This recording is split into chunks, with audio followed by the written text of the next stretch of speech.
자, 여러분, 살면서 한 번쯤은 중독에 빠지신 경험들 다들 있으셨을 겁니다. 그리고 이 중독에 빠졌을 때 어떻게 해야 될지를 몰라서 여러 가지 방법을 시도해 보다가 결국 안 돼서 포기하신 분들도 정말 많으리라 생각합니다. 왜냐하면 저 또한 그랬거든요. 저는 평범한 20대 초반의 대학생이었으나 정형외과에서 심각한 의료사고를 당한 이후 깊은 우울증에 빠져서 약 3년 정도를 방 안에서만 지내며 오랜 히키코모리 생활, 일명 폐인 생활을 지속했습니다. 일절 밖에 나가지 않았고 어떤 외부 활동, 지적 활동도 하지 않았기 때문에 사람이 쾌락과 각종 중독에 굉장히 취약해지더라고요.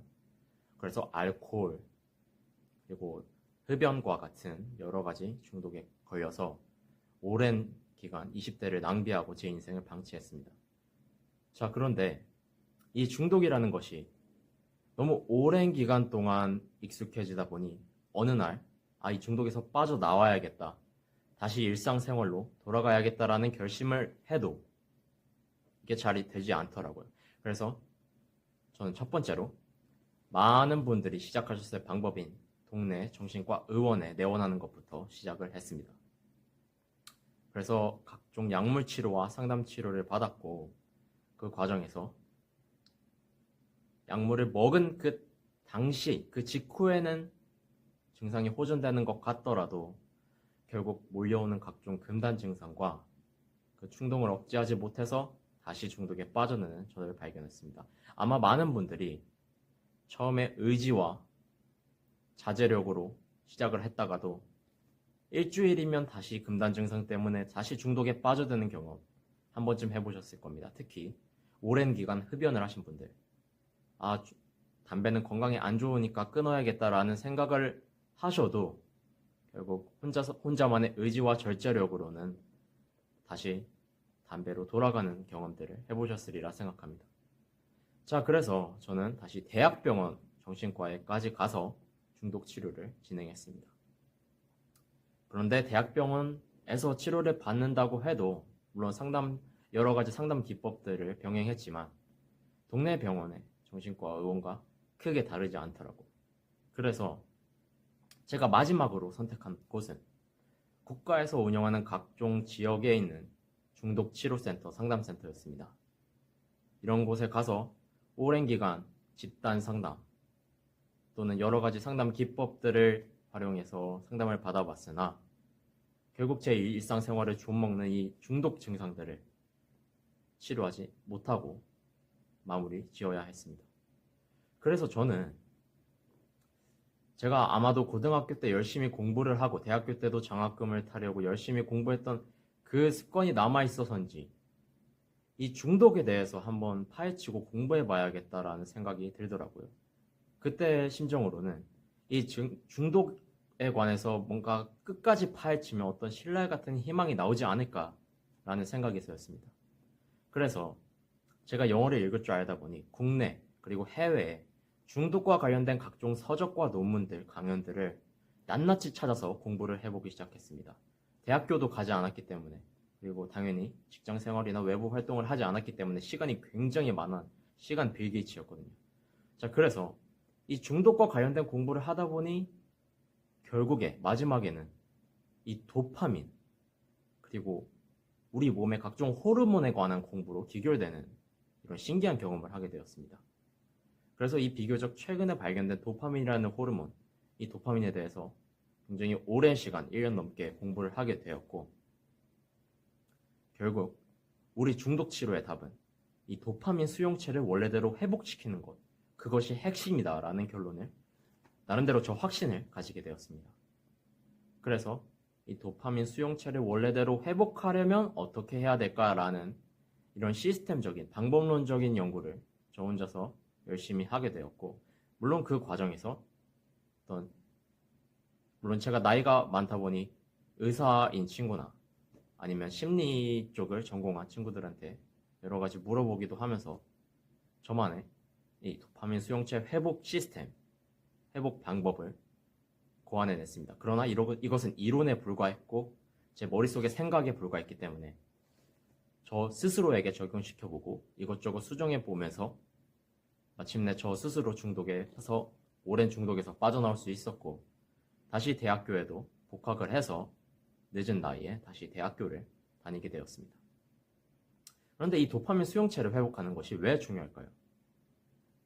우리가 처음 태어나서 정상적인 생활을 하는 사람에게는 건강한 도파민 수용체 그리고 정상적인 원래대로의 기능을 하는 우리의 의욕을 돋아주고 우리가 여러 가지 생활과 행동 그리고 일을 하게 모티베이트 해주는 이 건강한 도파민 수용체를 가지고 있습니다. 그런데 우리가 어떤 쾌락을 쫓다 보면 그 쾌락의 역치가 낮아지게 돼요. 한마디로 쾌락에 익숙해지게 되어서 우리는 더 높은 수준의 쾌락을 원하게 되고 그 과정에서 다시 중독에 빠져드는 악순환의 고리를 경험하게 됩니다. 대표적인 것이 알코올, 흡연 혹은 자극적인 음란물 영상이 대표적이겠죠. 그 과정에서 도파민 수용체는 점점 제 기능을 상실, 즉 점점 파괴되는 과정에 이르게 되고 우리가 나중에는 의지력만으로 이것을 단시간에 끊을 수 없는 과정에 놓이게 됩니다. 자, 그래서 이 도파민 수용체를 회복하는 것이 핵심이라는 것을 깨달은 저는 한번 주변에 중독에서 고통받는 제 친구들이나 지인들에게 무료로 도움을 주기로 결정을 했습니다. 왜냐하면 저 스스로 중독이 얼마나 고통스럽고 괴로운지 알고 있었거든요. 물론 제가 괴로운 이유는 의료사고 때문에 오는 우울증과 상실감도 컸지만 이 중독이라는 것이 정말 제 힘으로는 어찌할 수 없다는 그 절망감과 그리고 중독 행위를 할 때는 좋았지만 곧이어 밀려오는 후회감 그것이 얼마나 큰지 잘 알고 있었기 때문에 그들에게 도움을 주기로 해봤습니다. 이 과정에서 그들이 처음에는 굉장한 많은 노력을 중독에서 탈출하기 위한 여러 가지 시도를 해봤다는 것을 알게 되었습니다. 하지만 저와 상담을 한 이후로 물론 이것이 절대 단기간에 된 것은 절대로 아닙니다. 최소한 4개월, 5개월 정도의 과정을 거친 후에 왜냐하면 저는 아직 저학년, 나이가 많지만 저학년이고 시간이 매우 많았기 때문에 이들을 도와주는 것이 굉장히 재밌고 즐거웠거든요. 이런 과정을 오랜 기간 거친 후에 그들은 중독에서 빠져나오는 것을 보면서 나 이 일을 하고 싶다. 다른 사람들에게 중독에서 오는 고통에서 벗어나게 해주는 일을 하고 싶다라는 생각을 하게 되었습니다. 왜냐하면 그 전에는 아무런 목적 없이 절망감 속에서 매일 아침에 일어났었는데 그 다음부터는 제가 다른 사람들에게 도움을 주는 사람이라는 생각에 아침에 일어나는 목적을 갖게 되었고 저 스스로 자아 정체성이 굉장히 다른 사람에게 도움을 줄 수 있는 사람이구나 라는 것을 깨닫게 되어 삶의 의지와 원동력을 다시 갖게 되었거든요. 그래서 저는 블로그 혹은 지식인 같은 것을 이용해서 다른 사람들에게 더 많이 도움을 주기 시작했고 많은 사람들의 중독에서 빠져나오는데 도움을 주게 되었습니다.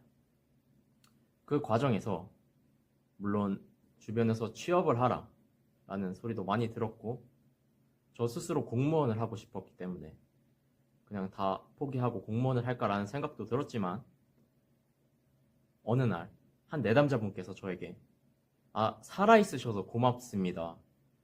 제가 이 도박 중독 때문에 오랜 시간 동안 가족들과도 갈등을 빚고 제 일상생활이 망가졌는데 이렇게 다시 정상적인 생활을 할 수 있게 되어 정말 감사합니다 라는 말을 들었을 때 이 일은 진짜 내가 해야 하는 일이구나 라는 생각이 들어서 지금까지 상담 활동을 지속해오고 있게 되었습니다. 약 2년 정도 오직 중독에 관한 상담 활동을 진행해오고 있는데요. 이번 영상에서는 그렇다면 과연 도파민 수용체를 어떻게 회복하는 것인지 이 4개월, 5개월간의 장기간의 프로세스에 대해서 간략하게 말씀드리고 이번 영상 마치도록 하겠습니다. 제가 중독에 관한 유튜브 영상을 굉장히 많이 찾아봤는데 정작 물론 여러 가지 심리적인 부분에 대해서 도움을 주시는 분들은 많이 계셨지만 그리고 그분들의 영상도 굉장히 도움이 많이 된다고 생각하지만 실제로 정말 지금 내가 당장 무엇을 해야 중독에서 빠져나올 수 있을까라는 정말 실질적이고 효과적인 그 알맹이, 그 정보를 전달하는 분은 많지 않더라고요. 그래서 유튜브를 통해서 이 사이버 공간을 통해서 더 많은 분들에게 도움을 주고 싶어서 이 유튜브를 시작하게 되었습니다. 그러니까 앞으로 이 채널에서 여러분이 중독에서 빠져나올 수 있는 최대한 많은 효과적이고 핵심적이고 빠른 정보만을 꼭꼭 집어서 전달드릴 테니 꼭 구독과 좋아요 눌러주시고요. 자, 그럼 이 도파민 수용체 어떻게 회복해야 될까요? 우선 첫 번째로 여러분이 중독 행위를 할 때 어떤 습관이 있는지를 분석해 봐야 됩니다. 예를 들어 친구들하고 어울릴 때 나는 술을 마신다든지, 아니면 나는 스트레스를 받을 때 음란물을 보고 싶다라든지, 아니면 나는 밥을 먹은 직후에는 무조건 담배를 펴야 한다 라는 여러분만의 심리학적인 패턴, 습관이 분명히 하나쯤은 있을 겁니다. 여러분이 고민하시는 그 중독 행위에 관한, 그 중독 행위를 일으키는 그 트리거, 그 요소들을 하나하나 분석하고 노트에 써보신 다음에, 두 번째로 그 패턴들을 하나하나 지워가는 과정을 할 겁니다. 물론 절대 단기간에 지울 순 없고 하나하나 한 패턴씩 10일간 정도의 간격을 두어서, 물론 이것은 제가 경험한 바에 따르면 중독 행위에 따라서, 예를 들면 알코올 중독, 도박 중독, 음란물 중독, 각종 중독, 영상의 중독 행위에 따라서 달라지긴 합니다만, 대략 10일, 14일 정도의 기간을 두고 하나하나 그 패턴들을 지워나가는 겁니다. 예를 들어 어떤 20대 남학생이 있었는데, 그 남학생은 굉장히 스트레스를 받을 때 음란물을 보는 음란물 중독 증상을 가지고 있었습니다. 그러면 일부러 스트레스를 받을 때가 아니라 자신이 굉장히 즐거울 때, 뭐 친구들과 어울리고 난 직후 굉장히 행복하고 활발할 때 일부러 음란물을 보는 겁니다. 이런 식으로 하나하나 패턴을 제거하고 여러분 안에 그 중독 행위에 대한 나쁜 이미지, 트라우마를 형성하는 작업을 동시에 진행해야 합니다. 왜냐하면 인간은 결국에 단순해서 자신에게 즐거움과 행복을 주는 행위는 계속 찾게 되고 지속하고 싶고, 굉장히 꺼리게 되고 별로인 것 같고 안 좋은 감정을 들게 하는 행위는 결국엔 하고 싶지 않게 되거든요. 결국 그렇게 귀결이 돼서 여러분은 나쁜 이미지를 심는 과정도 병행해야 합니다. 이렇게 하나하나 패턴을 지어나가고 난 뒤에 여러분은 약 4개월, 5개월 정도의 기간이 지나면 그 모든 패턴을 제거하고 결국에 다시 도파민 수용체들이 점점 회복되는 경험을 하게 될 겁니다. 그리고 5개월, 6개월 정도의 기간이 지나면 그 중독 행위를 완전히 끊지 않아도 됩니다. 결국에는 우리가 궁극적으로 지향해야 하는 바는 완전히 끊는 것을 지향하는 분도 계시고 그래도 상관없지만, 마지막으로 모든 패턴을 다 제거한 이후에는 아주 가끔씩 그 중독 행위를 즐기는 것으로 건강한 생활을 지속하시면 되겠습니다. 물론 이것이 이 영상 하나에만 담을 수 없는 굉장히 복잡한 과정이기에 이렇게 간략하게만 소개드렸지만, 앞으로 영상에서 식이요법, 어떤 라이프 스타일을 가져야 중독 치료에 도움이 되는지, 그리고 가족과의 관계, 그리고 가족 구성원들은 그 중독 내담자분에게 어떻게 말을 하고 어떤 관계를 가져야 하는지, 그리고 찬물 샤워와 같은 호르몬 조절 행위와 같은 것들을 아주 자세하게 소개드리도록 하겠습니다. 그러나 핵심은 이 도파민 수용체 회복에 있다는 걸 꼭 명심해 주시고요. 그러면 지금까지 영상을 봐주셔서 정말 감사드리고 다음 영상에서 찾아뵙도록 하겠습니다. 이상 중독나무였습니다. 감사합니다.